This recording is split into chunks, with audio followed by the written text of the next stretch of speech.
बिस्मिल्लाहिर्रहमानिर्रहीम, अस्सलामुअलैकुम। प्रोग्राम मुकाबिल के साथ इस्लामाबाद स्टूडियो से मैं हूं सरवत वलीम। रऊफ क्लासा साहब भी हमारे साथ स्टूडियोस में मौजूद हैं, जबकि आमिर मतीन साहब भी इस शो में हमारे साथ मौजूद रहेंगे। प्रोग्राम का आगाज करेंगे तो आपको बताएंगे कि हमारे ही गुज़िश्ता प्रोग्राम मुकाबिल में ब्रेक की गई दो बड़ी स्टोरीज पर prime minister of Pakistan Imran Khan का बड़ा एक्शन, विफाकी वज़रा और सीनियर हुक्काम का एंटरटेनमेंट और गिफ्ट बजट खत्म कर दिया गया। मतरूका वक्फ इमलाक के चेयरमैन की तकर्री भी मौखर कर दी गई। मतरूका वक्फ इमलाक के लिए टास्क फोर्स में अक़लियती बरादरी के अफराद को शामिल करने का फैसला, मगर सवाल यह है कि बोर्ड चेयरमैन के तकर्रुर के लिए टास्क फोर्स बनाने की आखिर क्या जरूरत है? क्या चेयरमैनशिप पर अक़लियती बरादरी का कोई हक नहीं? इस पर तफसील से बात करेंगे। प्रोग्राम के जब दूसरे हिस्से की जानिब बढ़ेंगे तो आपको बताएंगे कि सुप्रीम कोर्ट में अल अजीज के रेफरेंस में तिब्बी बुनियादों पर नवाज शरीफ की जमानत की दरख्वास्त। नवाज शरीफ जमानत के बावजूद बैरूने मुल्क नहीं जा सकते। क्या कोई अदालती मिसाल मौजूद है कि किसी सजा याफ्ता को बैरूने मुल्क जाने दिया जाए? चीफ जस्टिस आसिफ सईद खोसा के दौरान समाअत अहम रिमार्क। सुप्रीम कोर्ट ने नवाज शरीफ की मेडिकल हिस्ट्री जांचने का भी फैसला कर लिया। अब नवाज शरीफ का मुस्तकबिल क्या, इस पर बात करेंगे। प्रोग्राम के जब तीसरे हिस्से की जानिब बढ़ेंगे तो आपको बताएंगे कि पाकिस्तान के गरीब सूबे के अरबपति स्पीकर आगा सिराज दुरानी के सिर्फ 3 बैंक लॉकर से करोड़ों रुपए की अशिया बरामद, जबकि बेगम के लॉकर से करोड़ों मालियत की घड़ियां, ज्वेलरी और गैर मुल्की करेंसी भी बरामद होने का इंकिशाफ। आगा सिराज दुरानी ने कौन कौन से कीमती ज्वेलरी, घड़ियां, गैर मुल्की करेंसी समेत और क्या कुछ मिला है, इस तमाम की डिटेल आपके साथ शेयर करेंगे। आगे बढ़ेंगे तो आपको बताएंगे कि कौमी असम्बली की कायमा कमेटी बराए रेलवे में प्रोडक्शन ऑर्डर पर रिहा होने वाले ख्वाजा साद रफीक के सनसनीखेज इंकिशाफात। पाकिस्तान रेलवे 1,68,000 एकड़ अराजी की मालिक निकली। रेलवे को पहले की अरबों रुपए का खसारा है, जितनी जरूरत है सिर्फ उतनी भर्तियां की जाए। ख्वाजा साद रफीक ने रेलवे में 10,000 मुलाजमीन की भर्ती की भी मुखालिफत कर दी। प्रोग्राम के जब आखिरी हिस्से की जानिब बढ़ेंगे तो आपको बताएंगे कि गरीब अवाम पर जुल्म ढाने वाली झंग पुलिस बास अफराद के सामने बेबस हो गई। झंग के बास शख्स सैयद मेहदी शाह ने अपने ही घर के जेवरात की चोरी के शुबे में अपनी मुलाजमा के खिलाफ खुद ही अलाद लगा ली। इससे मुतालिक भी अहम डिटेल आपके साथ शेयर करेंगे, मगर सबसे पहले क्लासा साहब, यकीनी तौर पर क्रेडिट आपके हिस्से में आता है। आपकी तरफ से खबर ब्रेक की गई, 2 बड़ी अहम खबरें ब्रेक की गई और प्राइम मिनिस्टर ने उसके ऊपर बहुत बड़ा एक्शन भी ले लिया।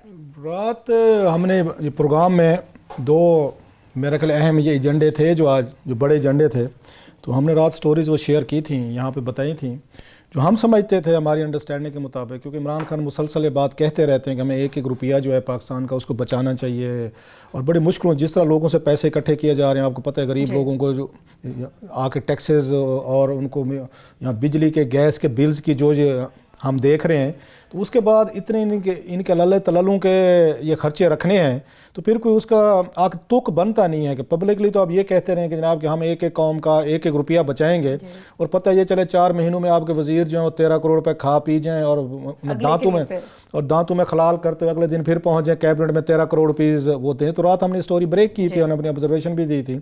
दूसरी स्टोरी वो जो हमने दी थी वो थी उसकी इवाक्यू बोर्ड उसकी ट्रस्ट की, कि उस पर सुप्रीम कोर्ट ऑफ पाकिस्तान का भी उस पर उनकी ऑब्जर्वेशन थी कि ये जो है उसको एनिमीज़ आप उसको प्रॉपर्टीज़ के तौर पर लेते हैं। अब ज़रा नाइंसाफ़ी का आप ज़रा दायरा देखें।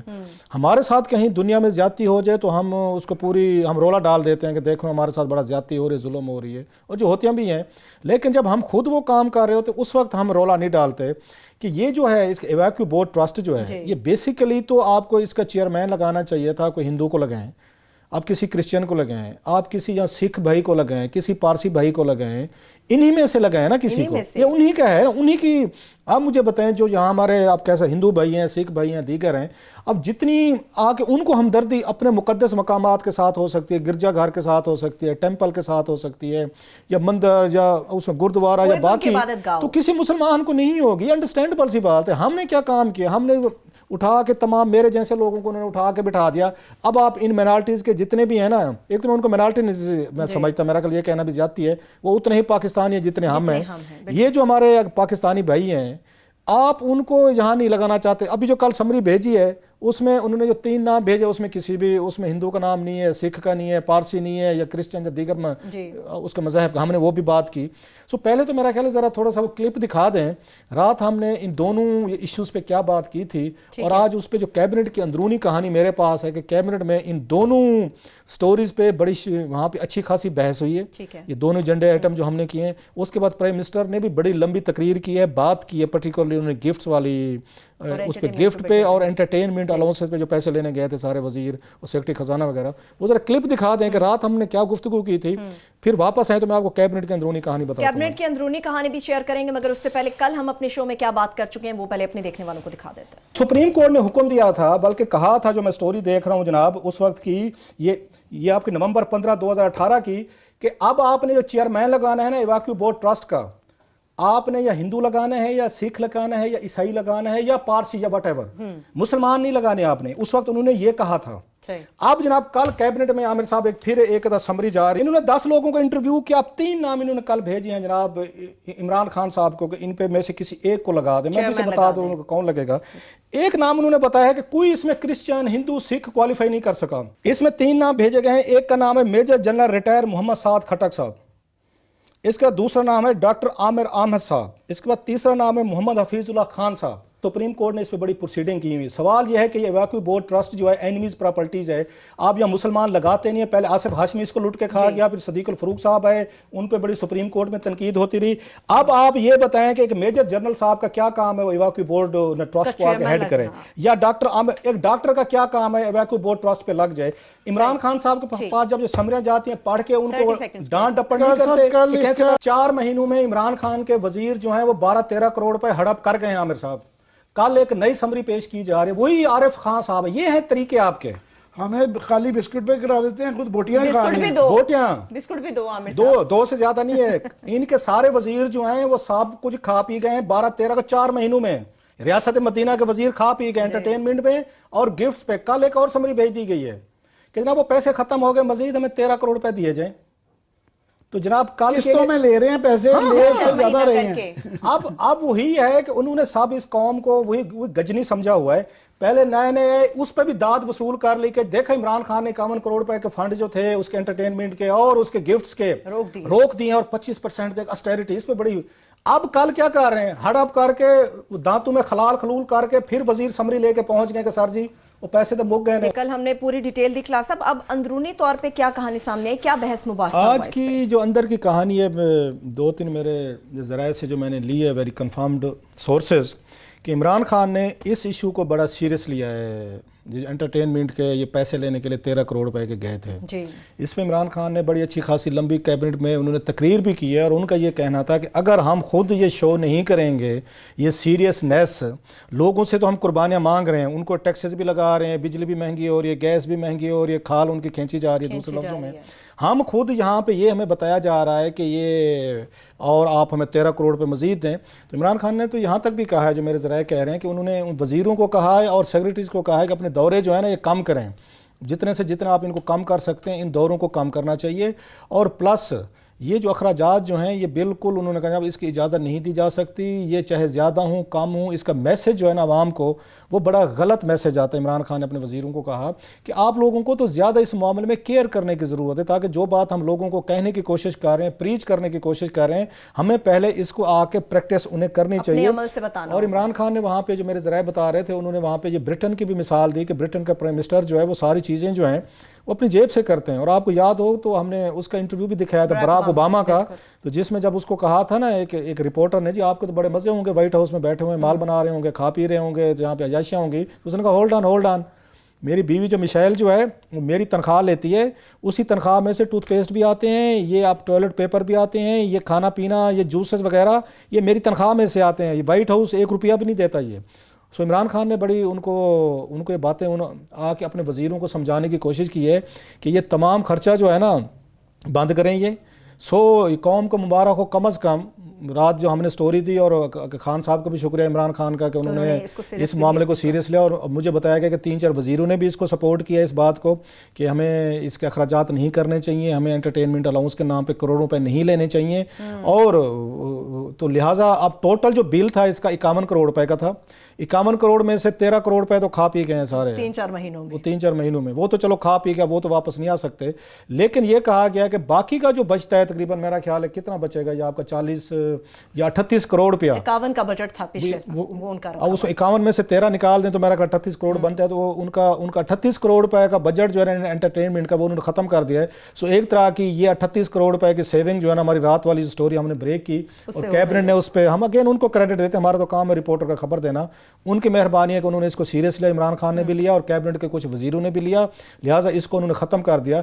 एक चीज़ मैं ज़रूर इस पर पॉइंट आउट करना चाहता हूँ, बहुत सारी वजारतें ऐसे थीं, फैसला ये कैबिनेट का था कि 25% खर्च करेंगे आप। इसका मतलब ये है कि आपके पास जो टोटल हम पैसे दे रहे हैं ना, उसका 25% आप कर सकते हैं। कैबिनेट का फैसला था, लॉ था एक तरह का, लेकिन बहुत सारी वजारतों ने उसको वैलिड करके उन्होंने आके कैबिनेट के फैसले को कैबिनेट के मुंह पे मारा है।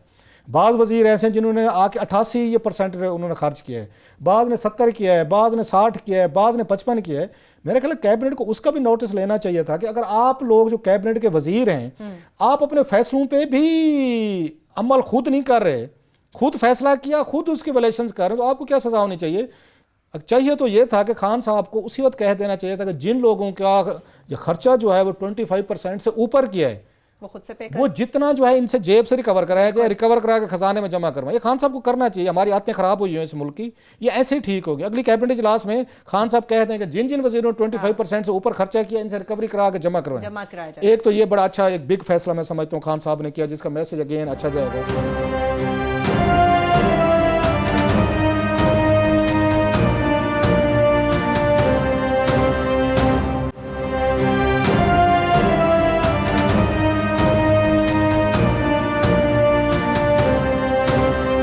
दूसरा जो एक बड़ा फैसला था उस पर थोड़ी सी उन्होंने ये क्या डेफर किया, जो हमने रात बताया है, ये जो अभी आपने सुने वैक्यू बोर्ड की डेफर ये हुआ है कि एक तो जो मेरी इतलात है कि उस पर बड़ा ये कुछ लोगों ने कहा कि वो जो मेजर जनरल खट्टक साहब हैं उन्हीं को लगा दें।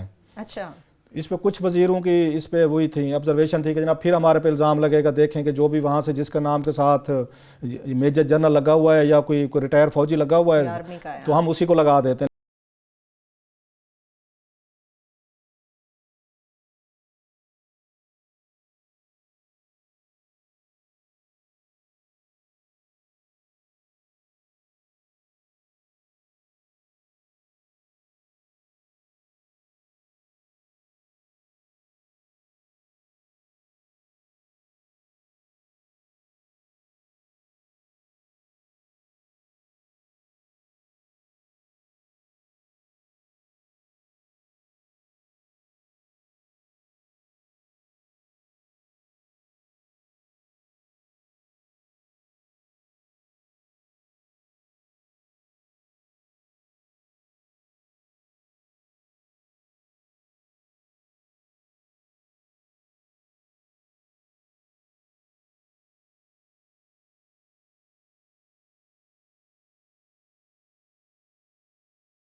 चेयरमैन हो ना, जमीन आसमान का फर्क है। और दूसरी बात वो उन्होंने डेफर कर दिया, वो चेयरमैन तो लगा नहीं है जो लगाना चाह रहे थे, वो तो डेफर हो गए, अगले हफ्ते फिर आएगी।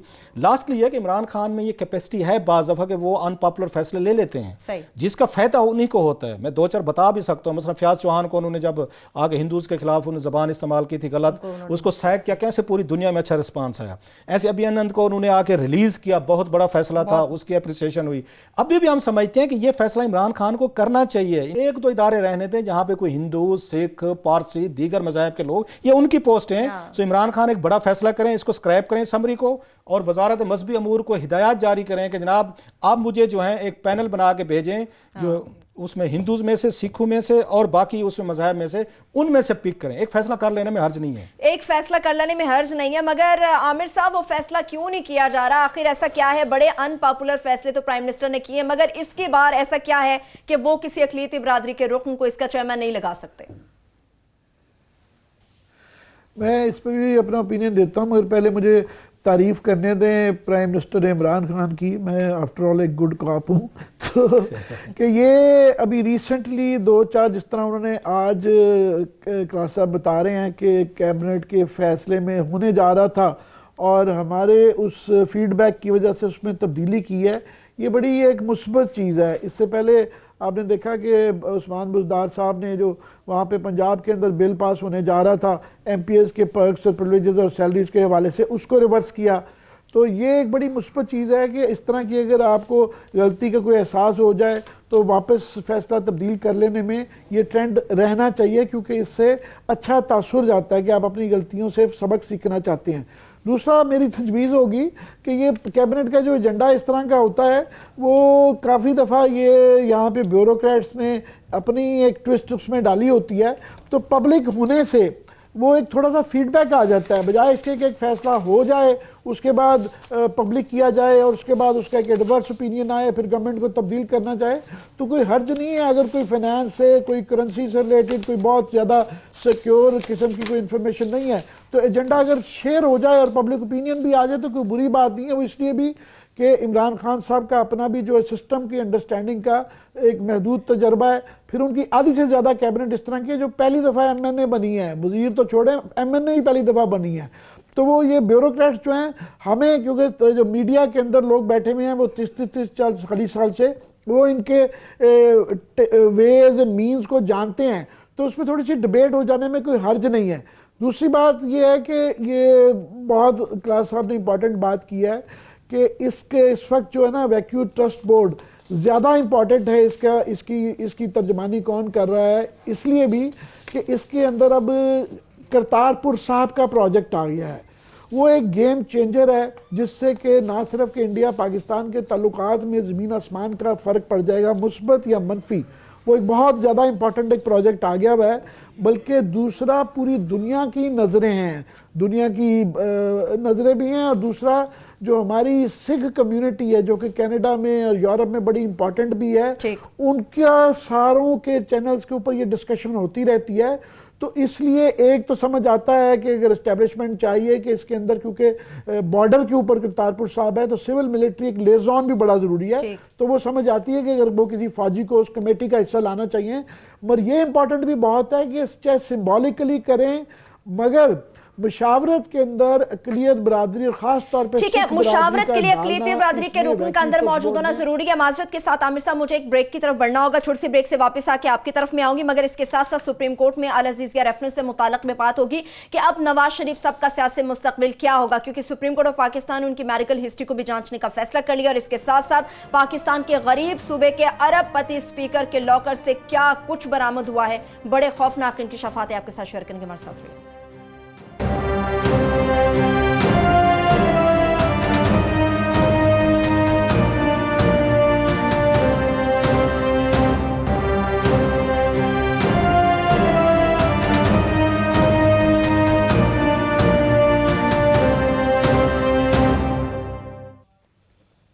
ब्रेक के बाद एक बार फिर से प्रोग्राम में हम आपको खुशामदीद कहेंगे। आमिर साहब आपकी तरफ आऊंगी। एक तो मतरूका वक्फ इमलाक बोर्ड में आप मुशावरत के हवाले से बात कर रहे थे कि उसमें किसी अक़लियती बिरादरी के मेंबर का शामिल होना जरूरी है, मगर इसके साथ साथ ये भी जानना चाहूंगी कि नवाज शरीफ साहब की जमानत तो इसलिए मांग रहे हैं कि वो बैरून मुल्क जा सके, अपना इलाज करा सकें, मगर अदालत ने वाज़ेह कर दिया है कि जमानत मिल भी जाए तो वो बैरून मुल्क नहीं जा सकते।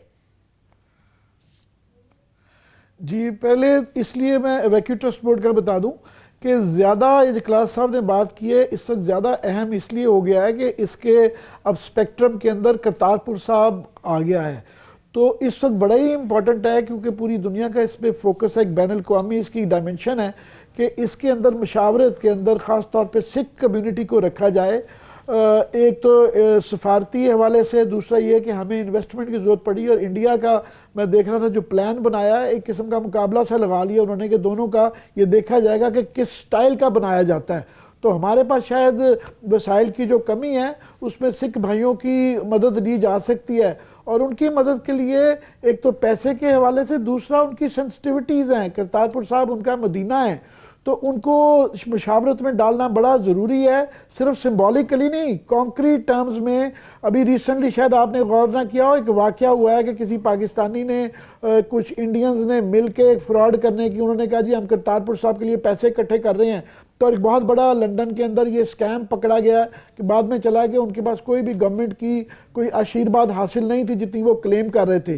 सो इसलिए ये इस वक्त इसको, क्योंकि करतारपुर साहब के बाद इंपॉर्टेंस उसकी बड़ी ज़्यादा है, इसलिए ऑल द मोर रीज़न कि इसके अंदर जो है अक़लियतों को, ख़ास तौर पे सिख को, सिर्फ सिंबॉलिकली नहीं, कंक्रीट टर्म्स में सामने नज़र आना चाहिए फेस, जिसको दुनिया भर में सिख लोग जानते हों और पहचानते हों। अब नवाज शरीफ साहब के हवाले से मैं समझता हूँ दोनों, नवाज शरीफ साहब और आसिफ ज़रदारी, पीपल्स पार्टी और नून लीग के दोनों की अदालतों के हवाले से मतलब मैं आपकी बात काट रहा हूँ, सॉरी लेवल स्टार्ट हो गया। आपकी मैं बात काट रहा हूँ, अगर इजाजत दें, आपने बहुत बड़ी अहम बात की। अभी हमारे पास वो एक ना क्लिप मौजूद है जो आपने अभी कहा ना कि कुछ पाकिस्तानियों ने और कुछ इंडियंस ने मिलकर करतारपुर के नाम पे उन्होंने फंड इकट्ठा करने की कोशिश की थी, पैसे बनाने की कोशिश की थी लंदन में, वहाँ पे यूके में। के जरिए हम दिखा सकते हैं वैसे ये शो में, वो बड़ा इंटरेस्टिंग और बड़ा वो काम का है। अभी गुफ्तगू आगे लेके चलते हैं क्लास, कुछ देर में आपको दिखाते हैं थोड़ा सा वो मजे का क्लिप है कि कैसे यहाँ पे इस पे भी ये माल बनाने की कोशिश की गई। जो ही क्लिप आएगा तो दिखाते हैं। मगर यहाँ नवाज शरीफ साहब का जो है एक वॉर ऑफ लव्स वो लूज करना शुरू हो गए हैं। जाहिर है पिछले चंद दिनों में और सालों में उन पे बहुत ज़्यादा उस्ताद रही, मुश्किल दौर रहा, पावर लूज कर गए, नाअहल हो गए, फिर उनकी बेगम साहबा फौत हो गई। तो अभी वो लगता है कि वो थोड़ी सी ना डिस्प्रेशन आ गई है और वॉर ऑफ नर्व्स जो है ना वो बड़ी तेज़ी से लूज़ करके बस उससे जान छुड़ाना चाह रहे हैं और यहाँ से निकलना चाह रहे हैं, जिसका प्रेशर उनकी साहबजादी पे भी आया है। और उसकी एक तो सियासी पहलू है मगर एक उसके इंसानी तकाजे भी हैं, वो समझ आती है। मगर अदालत के लिए प्रॉब्लम है कि उनको कानूनी तकाजे पूरे करने हैं और यहाँ पे सुप्रीम कोर्ट के यहाँ बहुत कम नज़ीरें मौजूद हैं जिसके अंदर हार्डशिप का केस, और वो भी हार्डशिप भी एक एलीट फैमिली जो पाकिस्तान की अमीर तरीन फैमिली है उनके लिए कितने का हार्डशिप हो सकती है। घर से खाना आ जाता है, लोग मिलने जुलने के वो रहते हैं, तो उसके लिए अदालत के लिए जस्टिफाई उसको करना, क्योंकि जो ही अगर ये फैसला इनको दिया जाता है कि जी ज़मानत दे दी जाए हेल्थ ग्राउंड्स के ऊपर, तो ये 5-10 हज़ार केस तैयार बैठा हुआ है जो कि फ़ौरन अदालत में चले जाएंगे कि जनाब ये हमारा भी यही वाला केस है, हमारी इनसे बहुत ज़्यादा हार्डशिप्स हैं, इनकी तो रोटी घर से आ जाती है, हमारे तो कोई सालों साल नहीं मिलने आता। सो वो अदालत ने मेरा ख्याल है जल्दबाजी नहीं की, आज भी वो इसको फारिग कर सकते थे मगर उन्होंने टाइम लेके उन्होंने कहा जी नैब को बुला लिया, उनका भी वर्जन ले लें, मगर ये मुश्किल हो जाएगी अदालत के लिए। उससे ज़्यादा डेस्परेशन मैं समझता हूँ शहबाज शरीफ साहब की शुरू हो गई है, क्योंकि मॉडल टाउन का केस उनके ऊपर खुल गया है जो एक बहुत बड़ी तलवार है। और सबसे ज़्यादा जो है वो आसिफ ज़रदारी और बिलावल के लिए है कि ये अब मुकदमात एक फ़ाइनल अपनी उनके लिए तो वर्चुअली काउंटडाउन स्टार्ट हो गया है, क्योंकि ये लोग तो बाकी जेलों में हैं या जेलों की ज़मानतों पे हैं। उन्होंने डर के मारे यहाँ इस्लामाबाद आ नहीं रहे थे कि गिरफ्तार ना नैब कर ले, तो इसलिए प्रोटेक्टिव कस्टडी के लिए पहले वो जो ज़मानत के लिए वहाँ से उन्होंने 10 दिन की जो है लेके इंतज़ाम करके यहाँ पे आ रहे हैं। और ये पहली दफ़ा होगा जब उनको जवाब देना पड़ रहा है पूरी तफसीलात के साथ। तो ये अभी आइंदा आने वाले दिनों में, क्योंकि सुप्रीम कोर्ट की डेडलाइंस भी हैं कि रेफरेंसेस भी दायर होने हैं, तो ये सिर्फ ये केस नहीं चल रहा, मल्टीपल केसेस के अंदर मल्टीपल फैसले ये इस हफ्ते में आने वाले दिन हैं। और ये दोनों पार्टीज़ के लिए और तमाम अपोजिशन की लीडरशिप के लिए ये नंगी तलवारें हैं जो कि उनके गर्दन के बड़े करीब लटक रही हैं। सही है, ठीक है, वो तो आ रहे हैं जमानतें लेके और नैब में पेशी भी है। बिलावल की कल उन्होंने कहा भी है कि वो पेश हो जाएंगे, मगर नैब में जो स्पीकर हैं उनके आगा सिराज दुरानी क्लास, अब उनकी भी तो लाखों करोड़ों मालियत की पता नहीं क्या कुछ निकला है, उसका जवाब कोई नहीं दे रहा। वो मजे की चीज़ है। एक चीज़ मैं ऐड करता हूँ, आज सुप्रीम कोर्ट के साथ जो हाथ करने की कोशिश की गई है और वो जजेस साहबान ने नहीं होने दिया, कि उम्र बढ़ा दी गई है। वो हम तो वो समझते थे कि उम्र बड़ी सेंसिटिव चीज़ है कि मियाँ साहब ने 2 साल अपनी उम्र जो है ना बढ़ा के पेश किया सुप्रीम कोर्ट। 4 साल चले गए माशाल्लाह। मतलब उन्होंने ताकि ये तस्वर देने की कोशिश की है कि यहाँ पे 68 या उसका 70 साल का एक बुजुर्ग है जो जेल में कैद है। वैसे दाद तो दें कि अपनी बीमारी के दिनों में भी ना ये इस तरह के ये काम करने से बाज नहीं आते। 4 साल अपने उन्होंने बैठ के, और जब उनसे पूछा गया, जज साहब ने पूछा कि हुजूर ये क्या है, तो आगे से मुस्कुरा दिया ख्वाजा हारिस साहब। वैसे लगना नहीं चाहिए था इन पे ये कि असल में अदालतें बड़ी लीनियंट रही हैं, उन्होंने कोई सजाएं नहीं दी। पर्जरी है और अभी सुप्रीम कोर्ट बहुत पर्जरी पे सख्त होता जा रहा है। नहीं वही है ना, उनके साथ वो ना उस पे लेना, चीफ जस्टिस ये लेना, जरा उस पे एक्शन लेना चाहिए इनको, इन खोसा साहब को, कि आजकल वो ले रहे हैं झूठी गवाहियों पे ले रहे हैं, तो ये भी तो पर्जरी है ना। झूठ बोल के सुप्रीम कोर्ट के आगे 4 साल आप अपनी उम्र ज्यादा बता रहे हैं ताकि अदालत को हमारे पे रहम आ जाए।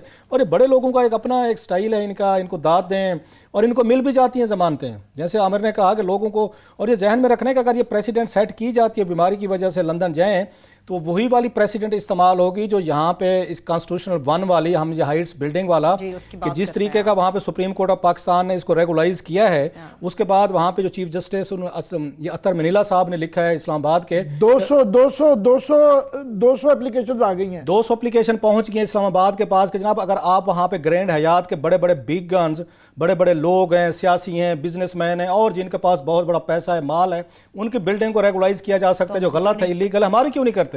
तो सेम सुप्रीम कोर्ट के साथ यही कुछ होगा। फिर कल को बाद जो हजारों की एप्लीकेशन है, हर कोई भेजेगा, यही रेफरेंस देगा कि अगर मियाँ साहब को मिल सकती है तो हमें यहाँ पे क्यों नहीं मिल सकती। उसको मेरा ख्याल आमिर साहब ये बड़े मजे का शार्ट है जो भी आपने जिक्र किया है। ये चलते चलते आपने तो चलते चलते जिक्र किया, क्या याद करेंगे, आपको सारी गुफ्तगू सुनाते हैं कि वो कौन सा पाकिस्तानी एक साबिक सफ़ीर है जिसने वहाँ पे यूके जाके बड़ा लंबा हाथ मारने की कोशिश की है। वहाँ पे हमारे सिख भाइयों के साथ उनके मजहबी जज्बात, करतारपुर पे फंड इकट्ठे हो रहे थे। ज़रा कौम को ज़रा सुनाएं जी कि हम इसमें से पैसे बनाने के लिए बड़े महर हैं। ज़रा सुनाएं ज़रा कौम को जी, एक बड़ा मजे का क्लिप है। लगता है कि भी हुणे पैसे बनाने की लाइन है। इंग्लैंड की तो एक बिल्कुल गल सामने आई कि भी एक बंदा जिहड़ा कि ये कह के सारे गुरुद्वारियां चों सिरपाओ भी लै गया है, और दूसरा भी पाकिस्तानी मूल का कि जी मैनू PMO ने भेजा, इमरान खान ऑफिस ने भेजा, और इत्थे करन दा ਉਹ ਜਿਹੜਾ ਉਹ ਮੈਮੋ ਵੀ ਸਾਈਨ ਕਰ ਰਿਹਾ ਸੀ ਆਫ ਅੰਡਰਸਟੈਂਡਿੰਗ, ਔਰ ਉਹਦੇ ਵਿੱਚ 2-4 ਇੰਡੀਅਨ ਲੈਵਲ ਦੇ ਔਰ ਸਾਊਥ ਹਾਲ ਦੇ ਗੁਰਦੁਆਰੇ ਦੇ ਪ੍ਰਬੰਧਕ ਵੀ ਇਨਵੋਲਵ ਸੀ। ਔਰ ਉਹ ਜਿਹੜਾ ਕਰੁੱਕ ਜਿਹੜਾ ਉਹ ਪਾਕਿਸਤਾਨੀ ਓਰੀਜਨ ਦਾ ਜਿਹੜਾ ਆਪਣੇ ਆਪ ਨੂੰ ਕਰ ਰਿਹਾ ਸੀ, ਉਹਨਾਂ ਨੇ ਫਿਰ ਵੱਡੀ ਕਾਨਫਰੰਸ ਰੱਖ ਲਈ, ਪਾਕਿस्तानी मीडिया भी आ गया, और उन्होंने, मैं समझदा भी इस पक्षों पाकिस्तानी मीडिया ਨੂੰ ਜਿਹੜਾ ਹੈ ਉਹ ਦਾਦ ਦੇਣੀ ਬਣਦੀ ਹੈ। उन्होंने उस बंदे बारे उन्होंने कहा भी पहला चेक तो कर लीए पिछले इस्लामाबाद ऑफिस तो भी है कौन है बंदा। उन्होंने कहा जी नाल तो कोई ताल्लुक ही नहीं है, कोई बंदा नहीं, इतों असीं भेजा जिहड़ा उत्थे मैमो ऑफ अंडरस्टैंडिंग के जी करतारपुर च की इन्वेस्टमेंट करनी है, होटल कित्थे बनाने ने, की करने, और वो बड़ी शान नाल बेचारे भोले भाले सिख बैठे ने, गुरुद्वारियां दे प्रबंधक भी, दूजे भी। वो पाकिस्तानी पत्रकार ने उन्होंने पूछा कि जी की तुहानूं किहड़ी सरकार ने भेजिया, कि तुहानूं वो हिल गया, क्योंकि वो तैयार नहीं सी, क्योंकि पूरे हफ्ते तो सारे पासों सिरपाओ ते ऑनर ते गिफ्ट्स लै रहा सी, शॉपिंग भी करवाई होनी है सिक्कां ने लिजा के, और वो जो सामने आया वो हिल गया। नहीं कहना जी मैं वैसे रहा, मैं एंबैसडर रहा, मैं नवाज शरीफ हुकूमत वेले ये सी वो सी, ते मैं जिहड़ा हुण मैं पर्सनल कैपेसिटी च और ये सो एक्सपोज हो गई गल और वो बच गए। सो असीं ये समझते हैं कि जिहड़े इंपरसोनेटर ने, जिहड़े फ्रॉडीए ने, ये नाल ही है, और इस गल का ध्यान रहे जिवें पंजाबी च कहंदे फ्रॉडीए तो अपना अपना क्लास साहब हिस्सा निकालना जानते हैं। आमिर साहब आपने तो खतरे का इजहार किया था, हमने आपको पूरा क्लिप दिखा दिया है आपको पूरा क्लिप दिखा दिया है, और पिंड अजय वसिया नहीं थे, चोर उचक्के पहले पहुंच गए सर जी। अब आप मुझसे ये तो नहीं पूछेंगे कि ये जो पाकिस्तान के वो गए थे बकौल उनके कि ये फ्राडिया जो गए थे वो नवाज शरीफ दौर में एम्बेसडर भी रहे, बड़े थे जी, मुझे प्राइम मिनिस्टर इमरान खान ने भेजा है, आप उनका नाम तो नहीं जानना चाहते? सब लोग जानना चाहेंगे, आमिर साहब चाहे छुपा लें, मेरा ख्याल कल बता दे, इतनी जल्दी कह को एक दिन वेट कर ले आमिर साहब, कल आपको बता दे, थोड़ी इसमें क्लास साहब मैं इस ये कल सस्पेंस रहने दें, इस पर डिटेल करेंगे कि इसके अंदर क्योंकि बहुत इंटरनेशनल डायमेंशंस हैं इसकी, और पूरा इंडिया पाकिस्तान का एक फोकस आ गया हुआ है। तो इसलिए इसके अंदर बड़ी ज़्यादा सिख बरादरी की सेंसिटिविटीज़ हैं जिसको अंडरस्टैंड करना बड़ा ज़रूरी है कि बजाय इसके अच्छा करते करते हम बुरे बन जाएंगे अगर इस तरह के फ्रॉड्स का कोई सदेबाब ना किया गया। जो बेचारे वहां से सस्पेंस रख लें, कल इस पे निकाल करेंगे। ये जो मसूफ जहाँ पे जाके चूना लगा के आए ना हमारे सिख भाइयों को वहां पे करतारपुर के नाम से, और वहां पे वो कह रहे थे शॉपिंग भी करवाई है बेचारे उन्होंने, सादा दिल सरदारों ने सिखों ने कि पाकिस्तान से आए हुए हैं, क्या कुछ वहां पे क्या क्या बटोर के लाए हैं, तारुफ क्या कराए गए, वहां पे वजीर आजम ऑफिस इमरान खान का नाम कैसे इस्तेमाल किया गया। ये बहुत बड़ी शख्सियत हैं और इनके ताने बाने जो है ना हर जगह से मिलते हैं सर। अच्छी खासी लंबी चौड़ी शख्सियत है। कल इनका पूरा तारुफ चलिए कल इनका पूरा तारुफ बता देंगे। क्लास अब एक सस्पेंस ये भी रह गया कि आगा सिराज दुरानी के लॉकर से क्या कुछ बरामद हुआ। एक छोटी सी ब्रेक से वापस आएंगे, ये आपके साथ डिटेल शेयर करेंगे, मगर इसके साथ साथ ये भी आपको बताएंगे कि गरीब अवाम पर जुल्म ढाने वाली पुलिस जंग के बासरफरात के सामने कैसे भीगी बिल्ली बन गई। इसकी मुकम्मल तफसील देंगे हमारे साथ।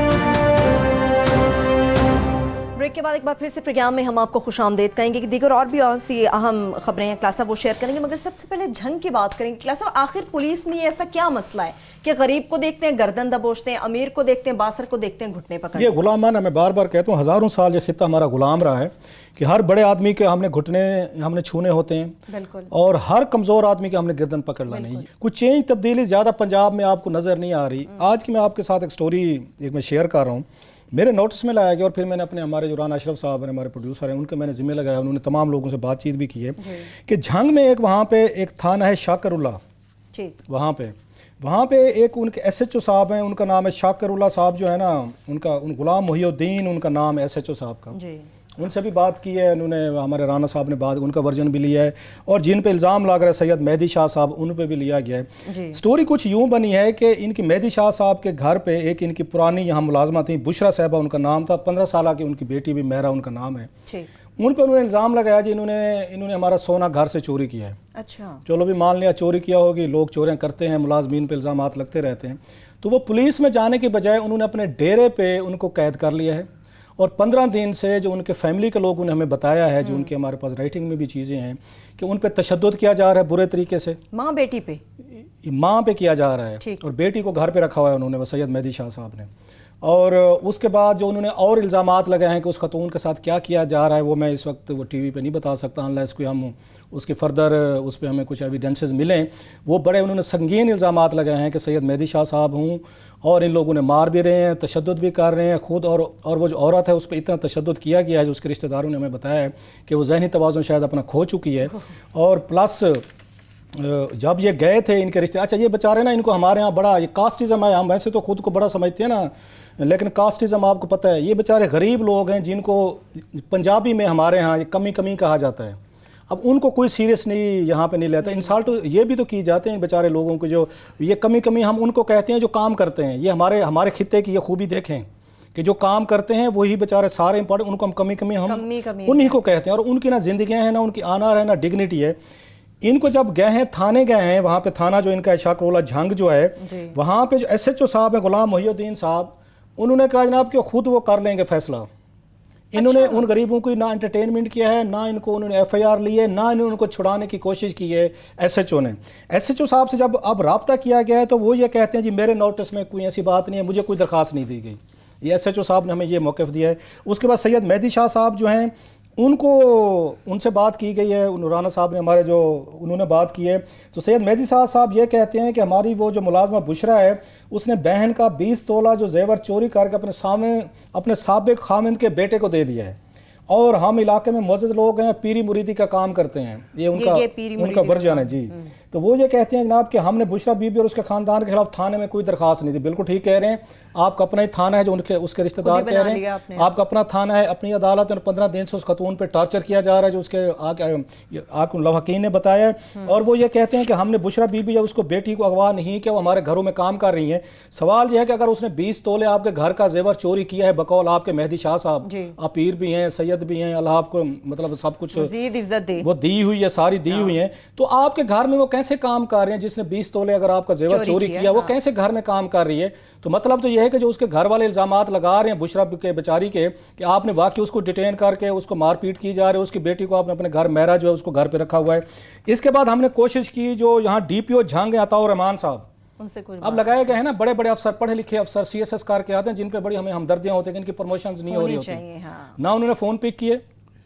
जो हमारे फ़ोन, मतलब हमारे से मुराद ये को हम आसमान से उतरे नहीं हुए, जो जर्नलिस्ट के फ़ोन पिक नहीं करते, उनसे बात नहीं करते। आप ये देखें कि झंग का DPO अताउर रहमान जैसे लोग, आम आदमी तो इन तक एक्सेस ही नहीं है। आम आदमी मतलब बेचारे जिनको ये कह रहे हैं कमी कमी को, तो वहाँ पे वो थाने में SHO ने, गुलाम मोहिउद्दीन ने नहीं आने दिया। यहाँ पे DPO साहब जो हैं वो अखबार वालों का भी फ़ोन नहीं उठाते कि उनको अपना वर्जन दें या कुछ उनको बताया जाए। एक बेचारा गरीब आदमी तो उन तक एक्सेस नहीं कर सकता। ये झंग की कहानी है। उसके घर वाले ये कह रहे हैं बुशरा बीबी के जो डेरे पे इन्होंने कब्जा करके रखा हुआ है कि जनाब अगर अगले 48 घंटों में उस बीबी बेचारी को ना मदद मिली तो मर जाएगी, जितना उस पर तशद्दुद हो रहा है। ये फौरी तौर पर मेरा ख्याल है, अगर शहबाज गिल साहब बड़े एक्टिव रहते हैं, हम उनको वज़ीर आला साहब को नहीं कहते। हजूर ये आपके झंग की कहानी है, वही जुल्म जारी है, वही वडेरे, वही पीर, आपके वही पीरी मुरीदी, 20 तोले भी चोरी हो गए, घर पे भी रखा हुआ है। ये आपको झंग की कहानी हमने इसलिए सुनाई है कि पाकिस्तान वहीं का वहीं खड़ा है। ये नया पाकिस्तान बना होगा, नया मुल्क बना होगा, कुछ और लोगों के लिए बना होगा। ये वहां पे वो बुशरा बीबी हो या उसकी बेटी मेहरा हो, ये वही की वही है, वही उनको मारा भी जा रहा है, तशद्दुद भी हो रहा है, और वही SHO भी वही है थाने का, वो जो वहाँ गुलाम मोहिउद्दीन बैठा है, वही DPO जो है अताउर रहमान साहब ही हैं। जुल्म की कहानियां जा रही हैं। अगर उसने चोरी की थी तो आप उसको जाते ना थाने में जाके पर्चा करवा देते। ये तो अपनी अदालत लगा गए। अब ये है, आप करेंगे क्या? अब यही SHO साहब मैं अभी से प्रेडिक्ट कर रहा हूँ, लास्ट मिनट में इस प्रोग्राम के बाद ये फौरी तौर पर बैक डेट्स में FIR काटेंगे, इस पे पर्चा दिया जाएगा खतून को, और यही सैयद मेहदी शाह साहब रात को जाके उनको थाने में खतून उनको पेश भी करेंगे और ये साबित किया जाएगा। अब तक की डेट में हमारे पास रिकॉर्ड है, सारी कॉल्स के भी हैं, दीगर भी हमने रिकॉर्ड रखा हुआ है कि ये जो है अब तक ना इन पे पर्चा हुआ है, ना इन पे FIR है। और सैयद मेहदी शाह साहब जो हैं, जो पीरी मुरीदी फरमाते हैं, उन्होंने अपने घर पे बकौल इसके रिश्तेदारों को उनको डिटेन करके तशद्दुद किया जा रहा है। ठीक है, लास्ट लाइंस आपकी होंगी आमिर साहब, ये कौन सा नया पाकिस्तान है? ये तो सब पुराना ही है।